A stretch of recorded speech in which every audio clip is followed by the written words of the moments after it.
അത്തരത്തിൽ ആനത്തിലെ പിള്ളേരൊക്കെ ഭയങ്കര സെറ്റ് നല്ല നിലയിൽ എത്തി നിൽക്കുകയാണ്. സഹപാഠി എന്ന നിലയിൽ എന്താ ഫീൽ ചെയ്യുന്നത്? ഈ 2025 ഞങ്ങൾ 4 പേർക്കും റിമാർക്കബിൾ ആയിട്ടുള്ള ഒരു പടമെങ്കിലും ഉണ്ടായിട്ടുണ്ടെന്നുള്ളതിൽ എനിക്ക് തോന്നിയിട്ടുള്ളത് 4 പേരും ഒരേ സമയത്ത് കുറച്ച് ഹാപ്പിയാണ്. ആനന്ദം കഴിഞ്ഞ് കുറച്ച് കഴിയുമ്പോൾ ആദ്യം അതിന്റെ പ്ലേസ്മെന്റ് കിട്ടിയത് റോഷനായിരുന്നു എന്ന് പറഞ്ഞ സംഭവം ഉണ്ടായിരുന്നു. ബാക്കി 3 പേർക്ക് എപ്പോൾ കിട്ടും എന്നുള്ളത്. ഈ ശരിക്കും ഈ വൺ സൈഡ് പ്രണയങ്ങൾ എപ്പോഴും ഈ പറയുമ്പോഴാണ് ഇതിന്റെ മനോഹാരിത നഷ്ടപ്പെടുന്നത്, പറയാതെ കൊണ്ടു നടക്കുമ്പോഴായിരിക്കും. ഏതുകൊണ്ട് കുറച്ചുകൂടി ഞാൻ ഒരു സ്കൂളിൽ പഠിച്ചുകൊണ്ടിരുന്ന സമയത്ത് 3 വർഷം ഇതേപോലെ പറയാതെ കൊണ്ടുവരുന്ന ഒരു പ്രണയം ഉണ്ടായിരുന്നു. നല്ല രസമായിരുന്നു. അവസാനം ആ കുട്ടിയുടെ ചേച്ചി ഒന്ന് എന്നെ ചീത്ത വിളിച്ചു, മര്യാദയ്ക്ക് നിർത്തിക്കുമെന്ന് പറഞ്ഞു. കുട്ടിക്ക് മനസ്സിലായി, പക്ഷെ കുട്ടിയുടെ ചേച്ചിക്ക് മനസ്സിലായി. സ്കൂളിൽ മുഴുവൻ അറിയാം. നമ്മുടെ ഓരോ സിനിമയിൽ ഇറങ്ങുന്ന സമയത്ത് ഓരോ കാറ്റഗറിക്ക് സ്റ്റാർസ് ആയിക്കൊണ്ടിരിക്കുകയാണ്. ഞാൻ ഇപ്പം തന്നെ മറ്റേ എന്താ ആംഗ്ല സ്റ്റാർ ആയിട്ട്. ഇത്തിരി നേരത്തെ കുറിച്ച് ഒത്തിരി സംസാരിക്കാൻ കുറച്ച് മനുഷ്യരുണ്ട് നമുക്കൊപ്പം. സ്വാഗതം ചെയ്യാം റോഷൻ, സെറിൻ, ആനന്ദ്. നമസ്കാരം. നമസ്കാരം. ഞാൻ ആദ്യമേ തന്നെ സിനിമയുടെ വിശേഷം ചോദിക്കുന്നതിന് മുമ്പ് തന്നെ ചോദിച്ചോട്ടെ, സാധാരണ രീതിയിൽ സെറ്റിലെ അപകടങ്ങളെ കുറിച്ച് സംസാരിച്ചുകൊണ്ടിരിക്കുന്ന വർത്തമാന കാലത്തിൽ കയ്യിൽ കാണുന്ന മുറിവ് അതുമായി ബന്ധപ്പെട്ടാണ് പൂർണ്ണമായിട്ട് ഒരു ഡൊമസ്റ്റിക് അപകടം. ഡൊമസ്റ്റിക് വയലൻസ് അല്ല, പ്രശ്നമില്ല. ഒരു മുറിവ്, കുറച്ച് ഒരു 3-4 സ്റ്റിച്ച്, പക്ഷെ അത് ഓക്കെ ആയി. കണ്ട് കയ്യിലെ മുറിവ് കണ്ടിട്ട് ഏതെങ്കിലും വീഡിയോയില് അങ്ങനെ വന്നു പോയി, റോഷന് സെറ്റിൽ അപകടം വന്നു, കയ്യിൽ പരിക്കുണ്ടെന്ന് പറഞ്ഞിട്ട് ഏതെങ്കിലും വാർത്തകൾ കാണേണ്ടി വന്നോ? ഇനി വന്നാലേ ഉള്ളൂ എന്താണ് ആദ്യമായിട്ട് പുറത്ത് സംഭവിച്ചത് എന്നുള്ളത്. തീർച്ചയായിട്ടും നമ്മൾ പഠിച്ച അല്ലെങ്കിൽ നമ്മൾക്ക് ഒരുമിച്ച് സ്കൂളിൽ നിന്നൊക്കെ വിട്ട് കഴിഞ്ഞ് നമുക്കൊപ്പം ഉണ്ടായിരുന്നവരൊക്കെ നല്ല നിലയിൽ എത്തുമ്പോൾ നമുക്ക് കിട്ടുന്നൊരു സന്തോഷമുണ്ട്. അത്തരത്തിൽ ആനത്തിലെ പിള്ളേരൊക്കെ ഭയങ്കര സെറ്റ് നല്ല നിലയിൽ എത്തി നിൽക്കുകയാണ്. സഹപാഠി എന്ന നിലയിൽ എന്താ ഫീൽ ചെയ്യുന്നത്? സഹപാഠി എന്നുള്ളത് ഞങ്ങൾ ഈയിടെ ഒരു എല്ലാവരും കൂടെ ഒരുമിച്ച് ഇതുപോലെ ഒരു ഇന്റർവ്യൂ നിന്നു, അപ്പൊ ഭയങ്കര സന്തോഷമായി. അപ്പൊ എനിക്ക് ആക്ച്വലി നമ്മൾ ചെയ്യുന്ന ജോലിയുടെ ഒരു പരിപാടി വെച്ച് വളരെ ക്വിക്കായിട്ട് ഞാൻ പറയാം, നമ്മൾ ചെയ്യുന്ന ഒരു ജോലിയുടെ പരിപാടി വെച്ചിട്ട് സക്സസ് എന്ന് പറയുന്ന സാധനത്തിന് മാത്രം ഡിപ്പെൻഡ് ചെയ്ത് സന്തോഷം നിൽക്കുകയാണെങ്കിൽ അതൊട്ടും ഹെൽത്തി അല്ല. അപ്പോൾ എനിക്ക് ആകെ ഇതിനകത്ത് ഇത് കാരണം ഈ 2025 ഞങ്ങൾ 4 പേർക്കും റിമാർക്കബിൾ ആയിട്ടുള്ള ഒരു പടമെങ്കിലും ഉണ്ടായിട്ടുണ്ടെന്നുള്ളതിൽ എനിക്ക് തോന്നിയിട്ടുള്ളത് 4 പേരും ഒരേ സമയത്ത് കുറച്ച് ഹാപ്പിയാണ്. അല്ലെങ്കിൽ സംഭവിച്ചിട്ടുള്ളത് ഞങ്ങൾ തമ്മിൽ കണക്റ്റഡ് അല്ല എന്നൊന്നുമല്ല, 2 പേര് ഹാപ്പി ആയിരിക്കും, 2 പേര് കുറച്ച് സാഡ് ആയിരിക്കും. അപ്പൊ നമ്മൾ മറ്റേ 2 പേരോട് ഇല്ല ഓക്കെ ആവും, ഇത് അടുത്ത ദിവസം ആകുമ്പോൾ ഈ ഇക്വേഷൻ ഫ്ലിപ്പ് ആവും. അങ്ങനെയാണ് പോയിക്കൊണ്ടിരുന്നത്. അവരുടേതായിട്ടുള്ള വഴികളിൽ അവര് സന്തുഷ്ടരാണെന്നുള്ള സംഭവം അതിനി മുമ്പോട്ടും അങ്ങനെ തന്നെ ആയിരിക്കും. അതിന് ഞങ്ങൾ എല്ലാവരും പ്രിപ്പയർഡുമാണ്. പക്ഷെ ബൈ ചാൻസ് എങ്ങനെയും ഇപ്പൊ ഒരേ സമയത്ത് 4 പേരും ചെയ്തിട്ടുള്ള വർക്കിൽ കുറച്ച് ഹാപ്പി ആയിട്ട് നിൽക്കുന്നവര് അത് ഞങ്ങൾ ഭയങ്കരമായിട്ട് എൻജോയ് ഉണ്ട്. നമ്മൾ ഈ ക്യാമ്പസ് സെലക്ഷൻ കിട്ടുന്ന സമയത്ത് നമ്മൾ പറയുന്ന ഒരു കാര്യം ഉണ്ടായിരുന്നു, ആനന്ദം കഴിഞ്ഞ് കുറച്ച് കഴിയുമ്പോൾ ആദ്യം അതിന്റെ പ്ലേസ്മെന്റ് കിട്ടിയത് റോഷനായിരുന്നു എന്ന് പറഞ്ഞ സംഭവം ഉണ്ടായിരുന്നു. ബാക്കി 3 പേർക്ക് എപ്പോൾ കിട്ടും എന്നുള്ളത്.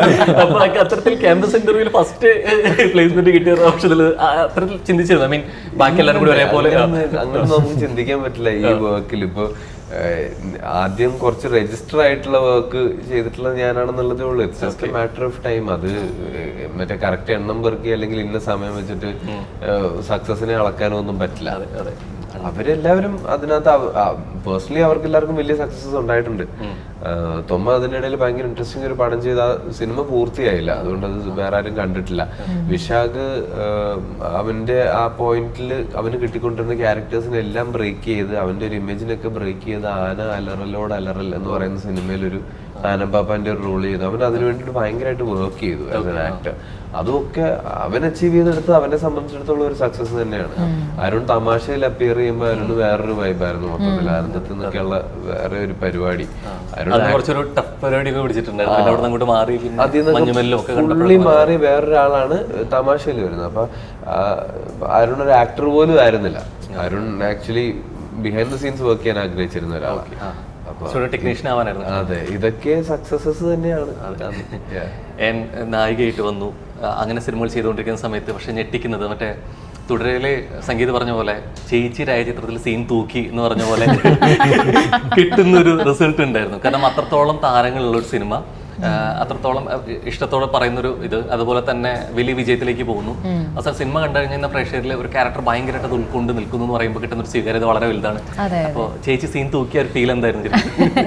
ചെറിയ സ്ക്രീൻ ടൈം കുറവായിരുന്നു, പക്ഷെ ആ ഉള്ള സ്ക്രീൻ ടൈമിൽ പറ്റുന്നത്ര ഇമ്പാക്റ്റ് നമ്മൾ ഉദ്ദേശിച്ച രീതിയിൽ വീണപ്പോൾ നല്ല സന്തോഷം ഉണ്ടായിരുന്നു. പിന്നെ ഞാൻ ആദ്യമായിട്ടാണ് അതുപോലത്തെ ഒരു ആ ഷെയ്ഡിലുള്ള ഒരു ക്യാരക്ടറും ചെയ്യുന്നത്. പിന്നെ അത് ആ തീരുമാനം എടുക്കുന്നതിന് മുന്നേ മനസ്സിലും കുറച്ച് ആശങ്കകളുണ്ടായിരുന്നു. ഇനി ഇതുപോലത്തെ കുറെ ക്യാരക്ടേഴ്സ് ഇനി വരും, ആ മടുപ്പ് എങ്ങനെ മാറ്റും, അതെങ്ങനെ അവോയ്ഡ് ചെയ്യും. പക്ഷെ അതിനെ കുറിച്ചൊക്കെ ആലോചിച്ചിരുന്ന നമുക്ക് ലൈഫിലൊരു ഫണ്ണും ഇല്ല. കുറച്ച് ഫണ്ണാണ്. ഈ പലപ്പോഴും സിനിമയിലോട്ട് വരുമ്പോൾ നല്ല വേഷങ്ങൾ കിട്ടുന്നതിൻ്റെ ഒപ്പം തന്നെ നായികയായിട്ട് ചെയ്യുന്ന കുറച്ച് വിഷ്വൽസ് ഒക്കെ മനസ്സിൽ അല്ലേ കണ്ടിട്ടുണ്ടായിരിക്കുന്നതാണ്. അപ്പോൾ ഭയങ്കര സ്വീകാര്യത കിട്ടിയുള്ള ക്യാരക്ടർ അങ്ങനെയാണെങ്കിൽ പോലും പിന്നീട് ഒരു പക്ഷേ അത്തരം വേഷങ്ങളിലേക്ക് വിളിച്ചേക്കാം, ടൈപ്പ് കാസ്റ്റ് ചെയ്യപ്പെടേക്കാം എന്നൊരു ചിന്തയൊക്കെ പോയിന്ന് വരാം. അപ്പൊ വിജയത്തിനൊപ്പം ഈ ഒരു പേടി കൂടെ വരുമോ, എങ്ങനെയാ സംഭവിക്കുക?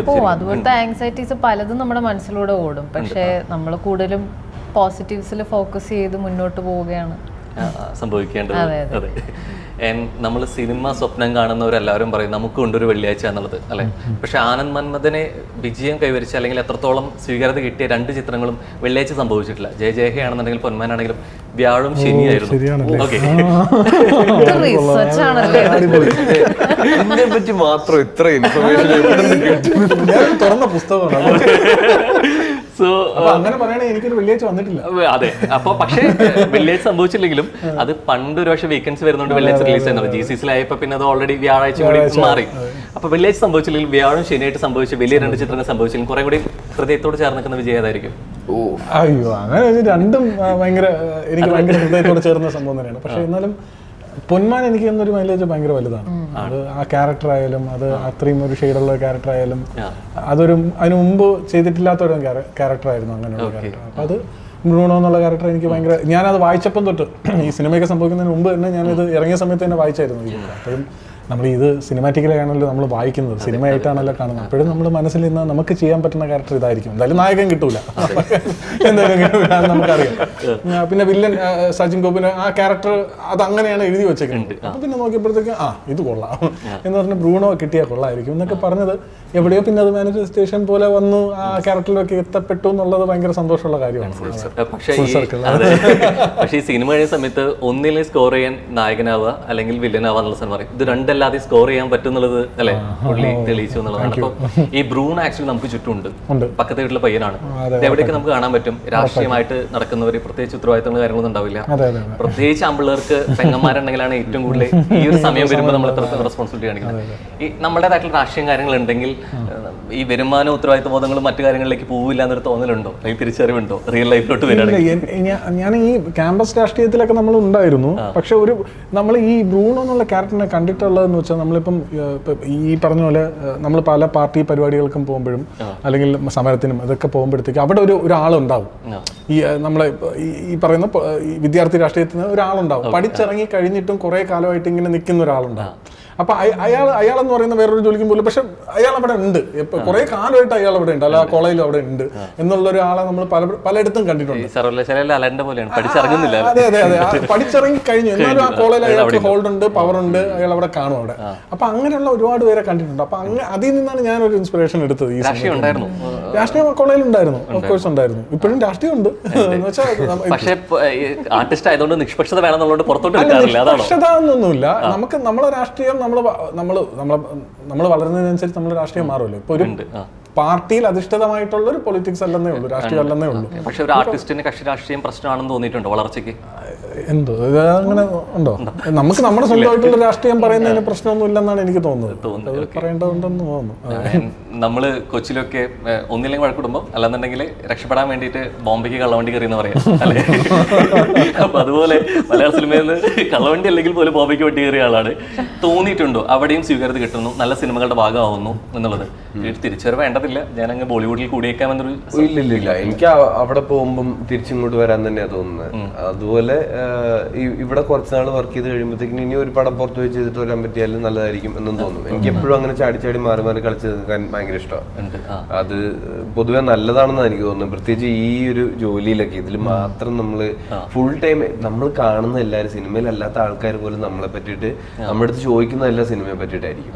അപ്പം ഇറ്റ്സ് വെരി ഈസി ടു, നമ്മുടെ ലോകം ഭയങ്കര ചെറുതായി പോയിക്കൊണ്ടിരിക്കും. പക്ഷെ ഒരു ആക്ടർക്ക് അത് അത്ര നല്ലതല്ല. എല്ലാവരും കൂടെ അങ്ങനെ ആക്കിക്കൊണ്ടിരിക്കും. അപ്പൊ ഇടയ്ക്ക് അതിനെ മൊത്തം ബ്രേക്ക് ചെയ്ത് നമ്മൾ ആരാണെന്നും എന്താണെന്നും എവിടുന്നാന്നും ഒരു പിടിയില്ലാത്തൊരു സെറ്റപ്പിലേക്കൊക്കെ പോയി പ്രോജക്റ്റ് ഒക്കെ വർക്ക് ചെയ്ത് കഴിയുമ്പോൾ കുറെ ചോദ്യങ്ങൾക്ക് ഉത്തരം ഉണ്ടാവും, കുറെ പുതിയ ചോദ്യങ്ങൾ. ശ്രീരഞ്ജിത്ത് പറഞ്ഞാൽ നമുക്ക് ചുറ്റും അല്ലെ ഈ നിരീക്ഷിക്കാനും മനസ്സിലാക്കാനും കുറെ പേരെ കൂടി കാണേണ്ടതുണ്ട് എന്ന് പറഞ്ഞ പോലെ ഈ പലപ്പോഴും ഈ മിനി സ്ക്രീനിൽ നിന്ന് ബിഗ് സ്ക്രീനിലോട്ട് അല്ലെങ്കിൽ നാടകത്തിൽ നിന്ന് സിനിമയിലോട്ട് എന്നുള്ള പറയും ഉണ്ട്. അപ്പൊ ഈ പലപ്പോഴും അങ്ങനെ വന്നിട്ടുള്ള ആർട്ടിസ്റ്റിനോട് ഇതുപോലെ അഭിമുഖത്തിൽ ചോദിക്കുന്ന സമയത്ത് പറയാറുള്ളത് ഇത് അവിടെ നമ്മൾ ചെയ്തു എന്ന് ഭയങ്കര അനായാസം ചെയ്തു, ചിലപ്പോൾ ഇവിടെ വരേണ്ടത് അത്രത്തോളം വേണ്ടി വരില്ല. ഇതിന്റെ ഒരു സോ കോൾഡ് മീറ്ററിനെ പറ്റിയിട്ട് പറയാറുണ്ട്. ഇത് നാടകത്തിൽ നിന്ന് സിനിമയ്ക്ക് വരുന്ന ആൾ അതേപോലെ തന്നെ നാടകത്തിൽ തിരിച്ചും പോകുന്നുണ്ട്, ഈ പോക്കുകൾ സംഭവിക്കുന്നുണ്ട്. ഈ സോ കോൾഡ് മീറ്ററിന്റെ പരിമിതികൾ സംഭവിക്കാത്തത് എവിടെ അത് ബ്രേക്ക് ചെയ്യണേ? നമുക്ക് ഈ മീറ്ററിന്റെ മേളിൽ കൺട്രോൾ ഉണ്ടല്ലോ സത്യം പറഞ്ഞാൽ. നമ്മൾ തന്നെയല്ലേ ഇത് കൂട്ടുന്നതും കുറയ്ക്കുന്നതും ഒക്കെ. അപ്പൊ അതുള്ളിടത്തോളം നമുക്ക് എത്ര പ്രാവശ്യം വേണേലും അങ്ങോട്ടും ഇങ്ങോട്ടും മാറി മറിച്ചും ചെയ്യാം. അല്ലാതെ ഒന്ന് ചെയ്തിട്ട് അതിനെ ചവിട്ടുപടിയായി ഉപയോഗിച്ച് അടുത്ത മീഡിയത്തിലേക്ക് കയറണമെന്നൊന്നുമില്ല. ഇത് രണ്ടും ഞാൻ ഭയങ്കരമായിട്ട് എൻജോയ് ചെയ്യുന്ന മീഡിയംസാണ്. എനിക്കിപ്പോൾ ഒരു കഥ പറയണം എന്നുണ്ടെങ്കിൽ കുറച്ചും കൂടെ എൻ്റെ കൈക്ക് വഴങ്ങുന്ന മീഡിയം നാടകം. അതായത് ഒരു കഥ ചെയ്ത് സിനിമ ഡയറക്റ്റ് ചെയ്യാനും മാത്രമുള്ള അറിവ് എനിക്കില്ല അറ്റ് ദിസ് പോയിന്റ്. ഞാൻ ആക്ടറായിട്ട് ഒരു സിനിമയിൽ വർക്ക് ചെയ്തിട്ടുള്ളൂ. പക്ഷെ കുറച്ച് നാടകങ്ങളിൽ ആക്ടറായിട്ട് വർക്ക് ചെയ്തിട്ടുള്ള ഒരാൾക്ക് വേണമെങ്കിൽ ഒരു നാടകം ഡയറക്റ്റ് ചെയ്യാം. അവിടെ അത്രയും പേരേ ഉള്ളൂ. എല്ലാവരും എല്ലാ പണിയും ചെയ്താലേ സാധനം നടക്കുള്ളൂ. അതുകൊണ്ട് തന്നെ എല്ലാ പണിയും നമ്മൾ പഠിക്കും. അപ്പൊ അങ്ങനെ ഒരു കഥ പറയാനുണ്ടായിരുന്നപ്പോഴത്തേക്കും എന്താ ഒരു നാടകമായിട്ട് ചെയ്ത് കളയാം എന്ന് തോന്നി. പിന്നെ ആ മീഡിയവും മിസ് ചെയ്യുന്നുണ്ട്. കുറെ നാൾ ചെയ്തതാണ്. അതിൽ നിന്ന് ഒരുപാട് നല്ല നല്ല എക്സ്പീരിയൻസസ് ഉണ്ടായിട്ടുണ്ട്. തിരിച്ചു ചെയ്യണമെന്നുണ്ടായിരുന്നു. ഈ സമയക്കുറവ് ഒരു പ്രശ്നമാണ് പലപ്പോഴും. സമയക്കുറവ് പ്രശ്നമാണ്. അതിനായിട്ട് സമയം മാറ്റിവെക്കുക തന്നെ വേണം. പ്രത്യേകിച്ച് നമ്മൾ അതിലൊരു റെസ്പോൺസിബിലിറ്റി ഒക്കെ എടുത്തിട്ട് ഡയറക്ടർ എന്നൊക്കെ പറഞ്ഞ് കയറി കഴിഞ്ഞാൽ നമ്മൾ സമയം മാറ്റി വെച്ചേ പറ്റൂ. ഇപ്പുറത്ത് കുറച്ച് കാര്യങ്ങളൊക്കെ മിസ്സായി പോകും. ഓക്കെയാണ്. ഇൻ ദ ലോങ് റൺ ഇത് ചെയ്തത് നന്നായി എന്ന് തന്നെ തോന്നുള്ളൂ എന്ന് ഉറപ്പുണ്ടെങ്കിൽ പോയി അങ്ങ് ചെയ്യാം.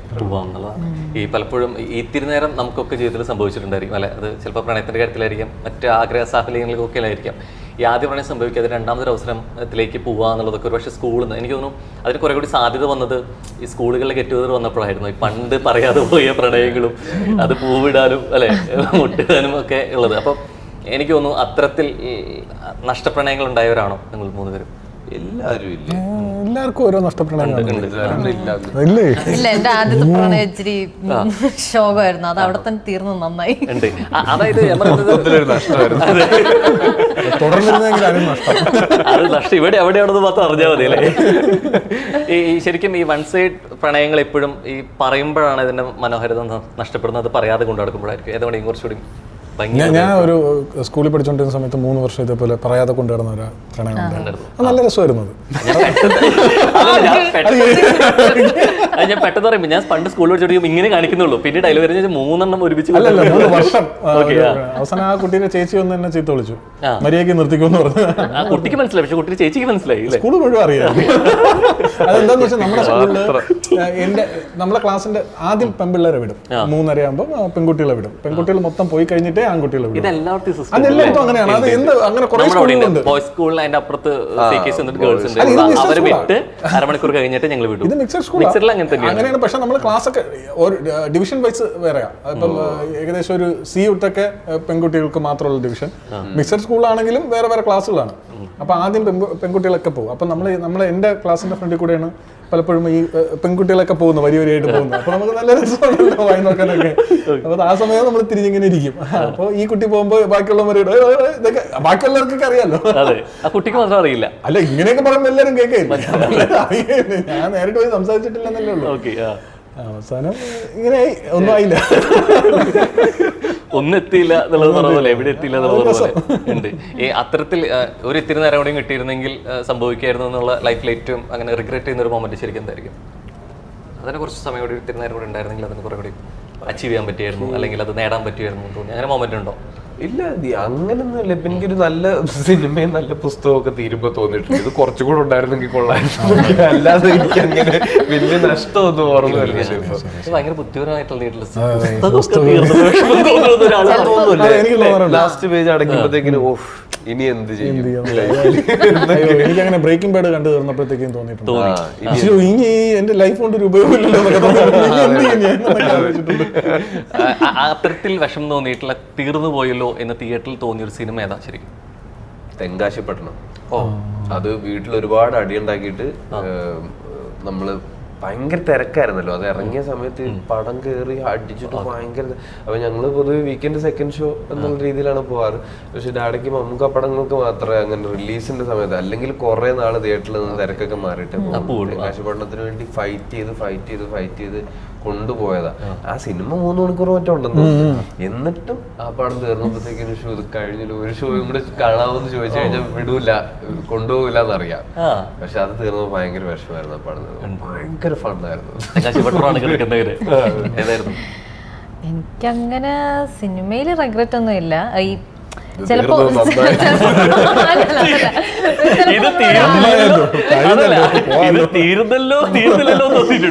നമ്മളൊരു ആർഗ്യുമെന്റില് ഒരാളുടെ കൂടെ അടികൂടുകയാണെങ്കിൽ നമുക്ക് ആ മൊമെന്റിൽ നമുക്ക് പറയാനൊരു അല്ലേ, നമുക്ക് എന്തെങ്കിലും തിരിച്ചു പറയാനുള്ള ഒരു സ്മാർട്ട്നെസ് നമുക്കില്ലായിരിക്കും. പിന്നെ 3 മാസം കഴിയുമ്പോൾ നമ്മൾ കുളിക്കുമ്പോഴായിരിക്കും ഇത് പറയണ്ടായിരുന്നു, ഇത് സൂപ്പർ കമ്പാക്ക് ആയിരുന്നു.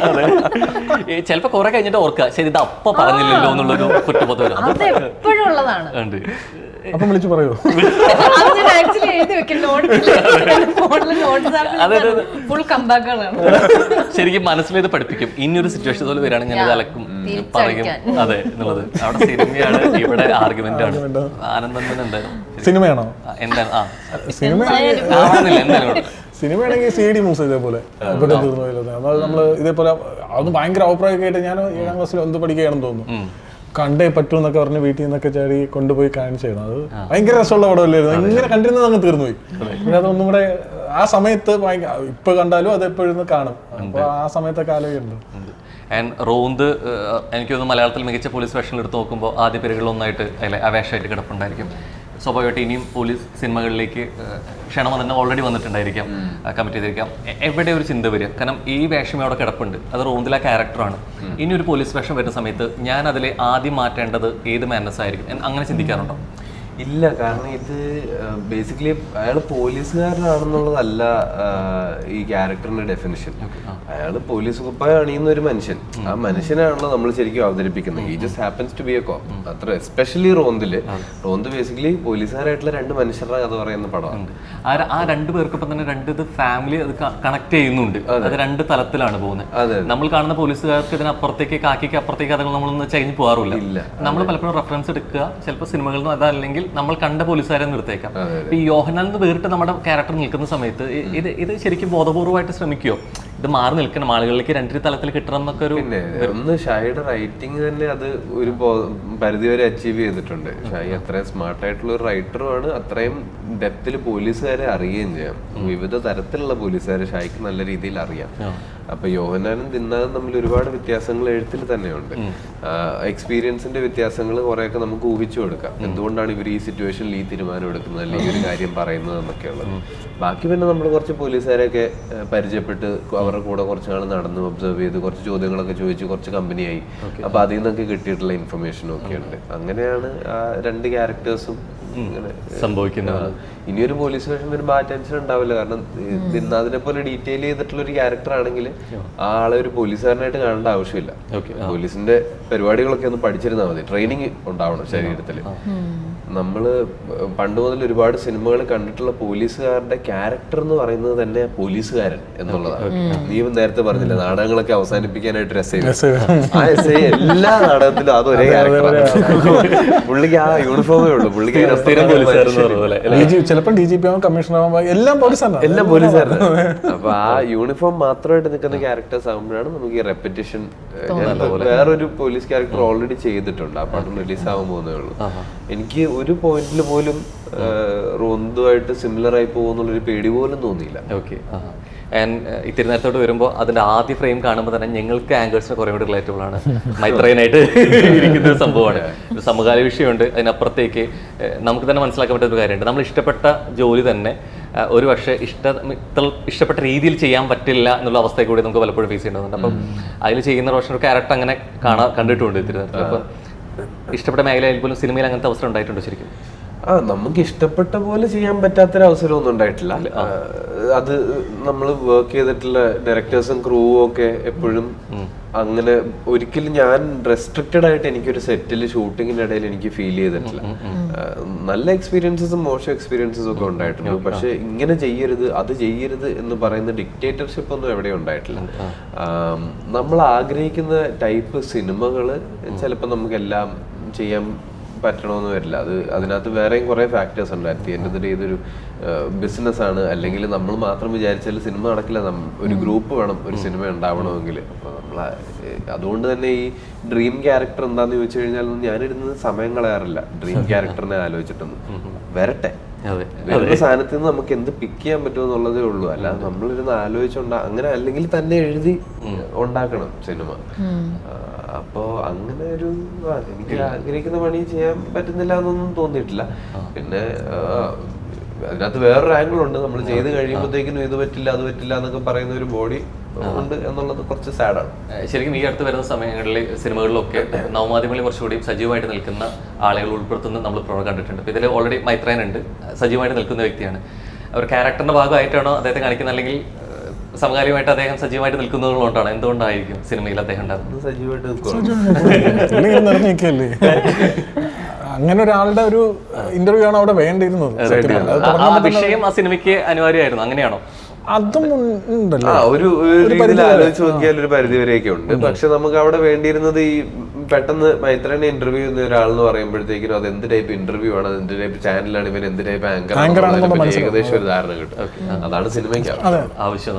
നമ്മൾ ഇത്തരത്തിപോലെ നഷ്ടപ്രണയങ്ങൾ അല്ലെങ്കിൽ പറയാൻ പറ്റാതെ പോയ പ്രണയങ്ങൾ നമ്മൾ കണ്ടതിൽ ഇതുപോലെ 96 എവിടെയൊക്കെ ടീച്ചർ കണ്ട സമയത്ത് നമുക്ക് അതുപോലെ ചിത്രം മലയാളത്തിലേക്ക് വരുന്നു പറയുന്നു ഒരു തോന്നൽ ഉണ്ടാക്കുന്നുണ്ട്. അപ്പോൾ നിങ്ങൾ ഇത്തിരി നേരം കുറേ കൂടി അട്രാക്ട് ചെയ്യിപ്പിച്ചത് ശരിക്കും ഏത് ഘടകത്തിലായിരിക്കും? എൻ്റെ സ്ക്രിപ്റ്റ് ആണോ അതെൻ്റെ?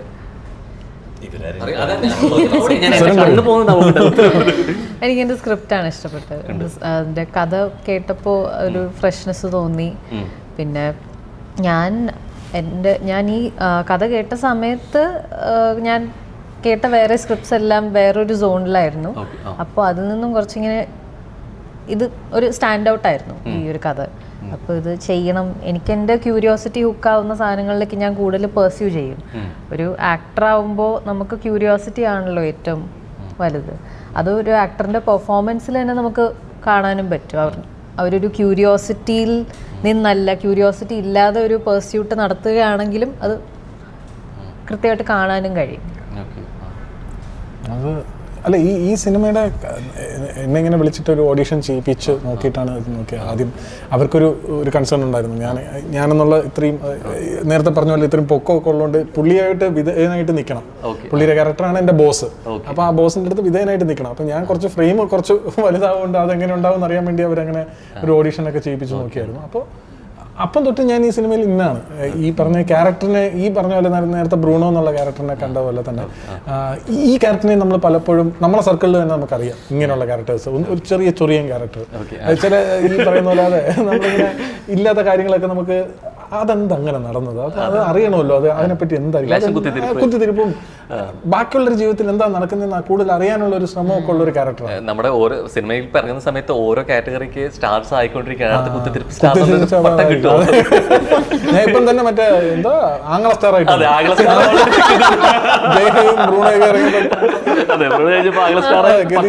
സ്റ്റാർ എന്നാണ്.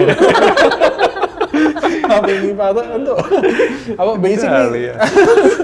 ബേസിക്കലി ഇതില് ഇപ്പം ഈ പൊന്നാനിലായാലും ഇപ്പൊ റോന്തിലായാലും ഇതിന്റെയൊക്കെ ടെക്സ്റ്റ് ഭയങ്കര ക്ലിയർ ആണ്. അപ്പൊ അതിലോട്ട് നമ്മളങ്ങ് ചെയ്താൽ മതി, ബാക്കി ക്യാരക്ടർ ഡിഫൈൻഡ് ആയിക്കോളൂ എന്നാണ് എനിക്ക് തോന്നിയിട്ടുള്ളത്. അപ്പൊ അത് തന്നെ ഇതിലും ഉണ്ട്. ഇതിലെല്ലാ ക്യാരക്ടേഴ്സും വെൽ ഡിഫൈൻഡ് ആയിട്ട് അവർ എഴുതി വെച്ചിട്ടുണ്ട്. അങ്ങനെ ചെയ്താൽ മതി. ഈ പലപ്പോഴും സ്ക്രിപ്റ്റ് ആണ് സിനിമയിലേക്ക് അട്രാക്ട് ചെയ്യപ്പെടുന്നത് പറയുന്നത്. ചിലപ്പോൾ ഡയറക്ടറും ആക്ടേഴ്സും ഒക്കെ വന്നേക്കാം. പലപ്പോഴും നല്ലൊരു തിരക്കഥാകൃത്തിനും അല്ലെങ്കിൽ സംവിധായകനും നല്ല രീതിക്ക് അതിനെ നെറേറ്റ് ചെയ്തിട്ട് നമ്മൾ പറഞ്ഞ് ഫലിപ്പിക്കാൻ പറ്റിക്കോളണമെന്നില്ല. നേരെ തിരിച്ചും സംഭവിക്കാം. നല്ല തിരക്കഥയല്ലാതെങ്കിൽ പോലും നമ്മളെ പറഞ്ഞു ഫലിപ്പിക്കാനും പറ്റും. അപ്പം അത്തരത്തിൽ ശരിക്കും സിനിമകൾ നഷ്ടപ്പെടലും അല്ലെങ്കിൽ ചൂസ് ചെയ്യലും അങ്ങനെ ഉണ്ടായിട്ടുണ്ട്. പിന്നെ ഏറ്റവും കൂടുതൽ ഉണ്ടായത് കോവിഡിന്റെ ലോക്ക്ഡൌൺ സമയത്താണ്. നേരിട്ട് മീറ്റ് ചെയ്യൽ നടക്കാത്തപ്പം എല്ലാവരെയും നമ്മള് ഫോൺ കോളിലൂടെയോ അല്ലെങ്കിൽ അവർ അയച്ചു തരുന്ന മെറ്റീരിയലിലൂടെ മാത്രം എല്ലാ പ്രോജക്റ്റിനെയും ജഡ്ജ് ചെയ്യേണ്ടി വന്നു. സാധാരണ ഏറ്റവും എളുപ്പം നമുക്ക് ഇപ്പൊ ഈ പറയുന്ന ഒരു കഥാസാരമൊക്കെ വായിച്ചിട്ട് നമുക്കൊരു ഐഡിയ ഇൻട്രസ്റ്റിംഗ് ആയിട്ട് തോന്നുകയാണെങ്കിൽ പിന്നെ നെക്സ്റ്റ് സ്റ്റെപ്പ് ആളെ കാണുക എന്നുള്ളതാണ്. മേക്കറിനെ കാണുക. അവര് ഭീകരമായിട്ട് നെറേറ്റ് ചെയ്താലും ഇല്ലെങ്കിലും നമുക്കൊരു എനർജി റീഡ് ചെയ്യാൻ പറ്റും. ഈ വൈബ് എങ്ങനെയുണ്ട്, കൊള്ളാം, ഓക്കെ, ഈ ആളുടെ വർക്ക് ചെയ്താൽ അടിപൊളിയായിരിക്കും. അത് എനിക്ക് തോന്നുന്നു എല്ലാ ആക്ടേഴ്സും ചെയ്യുന്ന ഒരു പരിപാടിയാണ്. അത് ചെയ്യാൻ പറ്റാതിരുന്ന ആ ലോക്ക്ഡൌൺ സമയം എനിക്ക് ഭയങ്കര ടെററായിരുന്നു അത്. അതപ്പോ എന്ത് ബേസിസിൽ തീരുമാനിക്കും. അപ്പൊ അതിൽ കുറച്ച് നല്ല പരിപാടികൾ പോയി ഉണ്ട്. ശരിക്കും ചില മുൻവിധികൾ പ്രശ്നം സംഭവിച്ചു. മുൻവിധികളുടെ ഒന്നും അല്ല, ചില പുതിയ ആൾക്കാരൊക്കെ. അപ്പൊ എന്ത് മുൻവിധി? നമുക്ക് ലൈക്ക് ഇത് വായിച്ചു നോക്കിയാൽ നമ്മുടെ മനസ്സിൽ വരുന്നൊരു സാധനം. പക്ഷെ അത് മേക്ക് ചെയ്യാൻ ഉദ്ദേശിക്കുന്ന ഒരാൾ ഒന്നെങ്കിൽ അത് പറഞ്ഞ് നമ്മുടെ മനസ്സിലുള്ള സാധനത്തിനെ ബ്രേക്ക് ചെയ്ത് അങ്ങനെ അല്ലെങ്കിൽ ഇമാജിൻ ചെയ്യിപ്പിക്കും, അല്ലെങ്കിൽ പുള്ളി പറയുന്നതിനകത്ത് പുള്ളിയുടെ ഡ്രൈവോ പുള്ളിയുടെ പാഷനോ നമുക്ക് റീഡ് ചെയ്യാൻ പറ്റും. ഇത് ഇൻട്രസ്റ്റിംഗ് കക്ഷിയാണ്, എന്തോ പരിപാടിയുണ്ട് പുള്ളിയുടെ കയ്യിൽ ചെയ്യാം, അങ്ങനെ. ആ തോന്നൽ പിന്നെ തെറ്റിയേക്കാം, അതിന് കുഴപ്പമൊന്നുമില്ല. നമ്മളൊരു തീരുമാനം. പക്ഷേ എല്ലാ സിനിമകളും വിജയിക്കാൻ വേണ്ടി തന്നെയാണ്, പരാജയപ്പെടാൻ ആരും സിനിമകൾ ചെയ്യുന്നുണ്ടായിരിക്കും. പക്ഷേ ഇത്തരത്തിൽ നമ്മളെ ഒരു പക്ഷെ കൺവിൻസ് ചെയ്ത് നമ്മൾ ഇഷ്ടപ്പെടുത്തി കഴിഞ്ഞിട്ട് അത് മേക്കിങ്ങിൽ ശരിക്കും അത് സംഭവിക്കാതെ വരുന്ന സിറ്റുവേഷൻസ് വരും ശരിക്കും. പിന്നെ ഇഷ്ടം പോലെ അത് ഉറപ്പായിട്ട് തുറന്നു പറഞ്ഞിട്ടുണ്ടോ? സിനിമ ചെയ്ത് കഴിഞ്ഞിട്ട് ഞാൻ പറഞ്ഞിട്ടൊക്കെ അത് ഞാൻ ഇങ്ങനൊരു പരിപാടിയായിട്ടല്ല ഞാൻ ഇതിനെ കണ്ടിരുന്നത്. നമ്മുടെ ഇനീഷ്യൽ സംസാരങ്ങളൊന്നും എനിക്ക് ഇങ്ങനെയല്ല തോന്നിയത്. പിന്നെ ഈ പരിപാടികളൊന്നും സ്ക്രിപ്റ്റിലുണ്ടായിരുന്നില്ല. ഇങ്ങനെയൊക്കെയുള്ള സാധനങ്ങൾ പറഞ്ഞിട്ടുണ്ട്. ഈ പത്രത്തിലെ ഇത്രയും നേരം ഇഷ്ടപ്പെടുത്തിയ സ്ക്രിപ്റ്റ് ആയിരുന്ന സമയത്ത് തന്നെ ഒരു ഡയറക്ടറിന്റെ ഒരു വിഷനിൽ ഏറ്റവും ഇഷ്ടം തോന്നിയൊരു കാര്യം എന്തായിരുന്നു? ആ സിനിമയ്ക്ക് ഇത് ഗുണം ചെയ്യുന്നുള്ള രീതിയിലേക്ക് ഞാൻ ആക്ച്വലി പ്രശാന്ത് ചെയ്ത അതിശയങ്ങളുടെ വേനൽ എന്ന് പറഞ്ഞ സിനിമ കണ്ടു. ഞങ്ങളുടെ ഫസ്റ്റ് മീറ്റിംഗ് കഴിഞ്ഞ് അതെനിക്ക് ഭയങ്കര ഇഷ്ടമായി. അതിൽ നിന്നാണ് ആക്ച്വലി ഓക്കെ ഇതെന്തോ ഒരു ഇൻട്രസ്റ്റിംഗ് പരിപാടി മനസ്സിലുള്ള ഒരാളാണെന്ന് ഒന്ന് പിടിച്ചു നോക്കാമെന്ന് വിചാരിച്ചത്. പിന്നെ റൈറ്റർ വിശാഖും പ്രശാന്തും കൂടെ ഒരുമിച്ചാണ് നറേറ്റ് ചെയ്യുന്നത്. ജിയോ ചേട്ടനാണ് ഇൻട്രൊഡ്യൂസ് ചെയ്തത്. അപ്പോൾ വിശാഖും ഭയങ്കര ജെന്യൂൻ ആയിട്ടുള്ളൊരു ആളായിട്ട് തോന്നി. അങ്ങനെ ഭീകര നരേഷനിലൂടെ എന്നുള്ളതൊന്നല്ല, ഞാൻ വായിച്ചിട്ട് തന്നെയാണ് എനിക്ക് പരിപാടി എന്താന്ന് കിട്ടിയത്. പക്ഷെ മീറ്റ് ചെയ്യുമ്പോൾ നമുക്ക് ഇന്ന ആള് ജെന്യൂൻ ആണെന്നുള്ളത് തോന്നുന്നു. നമ്മൾ ഈ കഥ പറഞ്ഞാൽ പോലും ഷൂട്ടിന്റെ സമയത്ത് നമ്മൾ പല ആർട്ടിസ്റ്റും പറഞ്ഞിട്ടുണ്ട്, പ്രത്യേകിച്ച് ജയതി ചേട്ടനെ പോലുള്ളവരൊക്കെ സ്പോട്ടിൽ ഡയലോഗ് ഇടും, കയ്യിൽ നിന്ന് നമ്പറുകൾ ഇടും എന്നൊക്കെ. നിങ്ങൾ കൂട്ടത്തിലെ ജയതി ചേട്ടൻ നമ്പർ ഇടുന്ന കാര്യത്തിൽ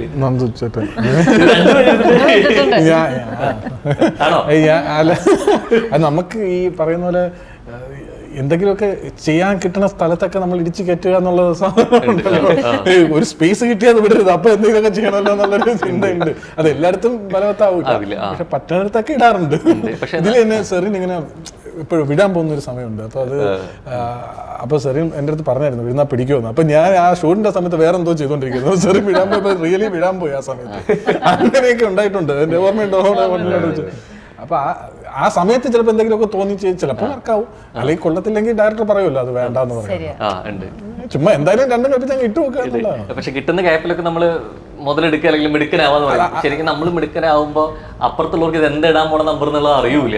അപ്പൊ ശരിക്കും അത് അവർക്കൊരു അങ്ങനെ ഒരു ആക്ടറിനെയും ഈ പറയുന്ന പോലെ അവരുടെ പെർഫോമൻസിനെയും ഈ പറയുന്ന പോലെ ഇന്ററപ്റ്റ് ചെയ്യുന്ന രീതിയിലല്ല നമ്മൾ അത് ആ ഒരു ബോധം ഉണ്ടാവും ഒരു തരത്തിലോ, അല്ലെങ്കിൽ ഒന്നെങ്കിൽ അവരുടെ ഫുൾ ഡയലോഗ് കഴിഞ്ഞിട്ട് അല്ലെങ്കിൽ അതിന്റെ ഇടയിൽ ഗ്യാപ്പിലോ ഒക്കെ എന്തെങ്കിലുമൊക്കെ ചെയ്യാൻ പറ്റില്ല. അല്ലാതെ ഇവരെ ഈ പറയുന്ന ഇന്ററപ്റ്റ് ചെയ്യുന്ന രീതിയിൽ നമ്മൾ ചെയ്യാൻ ശ്രമിക്കാറില്ല, ഡിസ്ട്രാക്ഷൻ ആയിട്ട് ചെയ്യാൻ ശ്രമിക്കാറില്ല ഒരിക്കലും.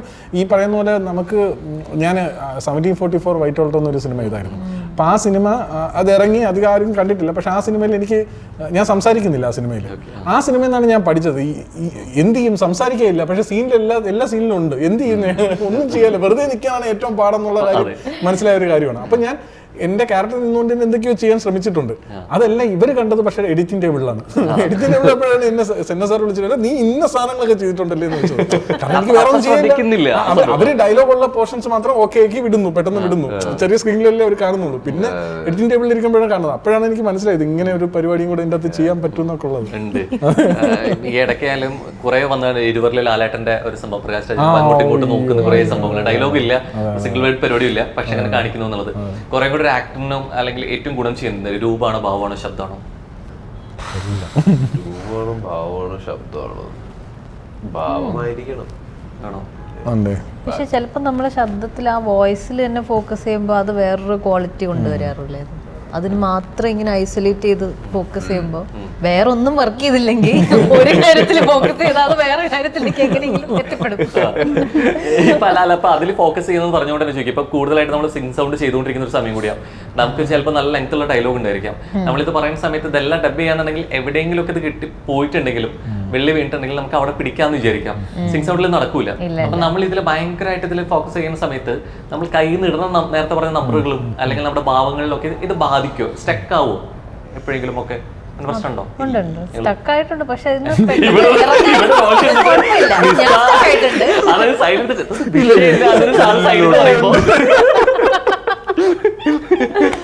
സ്റ്റക്കായാലും അത് വലിയൊരു സംഭവമായിട്ട് ഞാൻ കാണാറില്ല. സ്റ്റക്കായി ഇനി എന്ത് ചെയ്യും, അവിടെ ടെൻഷൻ ആയാൽ പിന്നെ മുന്നോട്ട് പോകാൻ കുറച്ച് ബുദ്ധിമുട്ടായിരിക്കും. അപ്പോ സ്റ്റക്കായാലും കുഴപ്പമില്ല, കുറച്ച് സമയം എടുത്തിന് ചെയ്യാം, അല്ലെങ്കിൽ വേറൊരു കുറച്ച് ചെറിയൊരു ബ്രേക്ക് എടുത്തിട്ട് പിന്നെ അതിലേക്ക് കയറി വരുമ്പോൾ ചെറിയ കുറച്ച് ഫ്രഷ്നെസ് കൊണ്ടുവരാമല്ലോ. സ്റ്റക്കായാലും പ്രശ്നമൊന്നും അല്ല, ഇത് ചില സമയത്താണ് നമുക്ക് ഇപ്പൊ ഒരു സീൻ തന്നെ നമ്മൾ തുടക്കത്തിൽ ഒരു വെള്ളൊരു സീനാണെന്ന് വെച്ചാൽ അപ്പൊ അതിൽ തുടക്കത്തിൽ ഒരു ഡയലോഗ് പറയുന്നു, അതിന്റെ കൗണ്ടർ പറയുന്നു. അപ്പൊ നമ്മളെ കൗണ്ടറൊക്കെ എടുത്തിട്ട് അപ്പുറത്ത് പോകുമ്പോഴായിരിക്കും നമുക്ക് നല്ലൊരു കൗണ്ടർ കിട്ടുന്നത്. അപ്പോഴേക്കും നമ്മളെ കൗണ്ടറൊക്കെ എടുത്ത് കഴിഞ്ഞു. അപ്പൊ എന്ത് ചെയ്യാൻ പറ്റും, എന്നാലും നമ്മൾ പറയും. അല്ല, അത് അപ്പോഴത്തേക്ക് സമയമൊന്നും കാണത്തില്ല, അവിടെയൊക്കെ എടുത്ത് പോകും. അപ്പോഴത്തേക്കായിരിക്കും നമുക്ക് ഒരു സാധനം കിട്ടുന്നത്, ഇവിടെ ഇങ്ങനെ ഒരു സാധനം കിട്ടാൻ കൊള്ളായിരിക്കുമല്ലോ എന്നൊക്കെ. ഇതാണ് നേരത്തെ സെലിൻ പറഞ്ഞത്. ഇത്തിരി നേരം കഴിഞ്ഞ് റിലീസ് കഴിഞ്ഞ് മലയാള സിനിമയിൽ അത് എത്രത്തിലുള്ള ചിത്രമായിട്ടായിരിക്കും ആളുകൾ സ്വീകരിച്ചിട്ടുണ്ടാവുക, അല്ലെങ്കിൽ ഓർമ്മയിൽ നിൽക്കുന്നുണ്ടാവുക? ഒരു നല്ല രസമുള്ള ഒരു ചെറിയ പടമായിട്ട് ഓർമ്മയിൽ നിന്നാൽ സന്തോഷം. അതിന്റെ ഒരു ജോണർ സംസാര വിഷയം ഒരു എന്റെ മനസ്സിൽ ഇതൊരു റൊമാൻറ്റിക് കോമഡിയാണ്. പക്ഷെ അത് അങ്ങനെ പറഞ്ഞു കഴിഞ്ഞാൽ ഭയങ്കര കോമഡി ഒക്കെ പ്രതീക്ഷിക്കുമെന്ന്. കുറച്ച് റൊമാൻസ്, കുറച്ച് സീരിയസ്നെസ്, കുറച്ച് എല്ലാം ഉണ്ട്. അപ്പൊ എന്തായാലും ചിത്രം തിയേറ്ററിലെത്തട്ടെ. നേരത്തെ റോഷന് തെങ്കാശിപട്ടണം പോലെയും അനന്തം 50 CID മ്യൂസിയം പോലെയും കണ്ട് തീരല്ലേ എന്ന് തോന്നുന്ന ഒരു ചിത്രമായി മാറട്ടെ എന്ന് കൂടി ആശംസിക്കുന്നു. Thank you.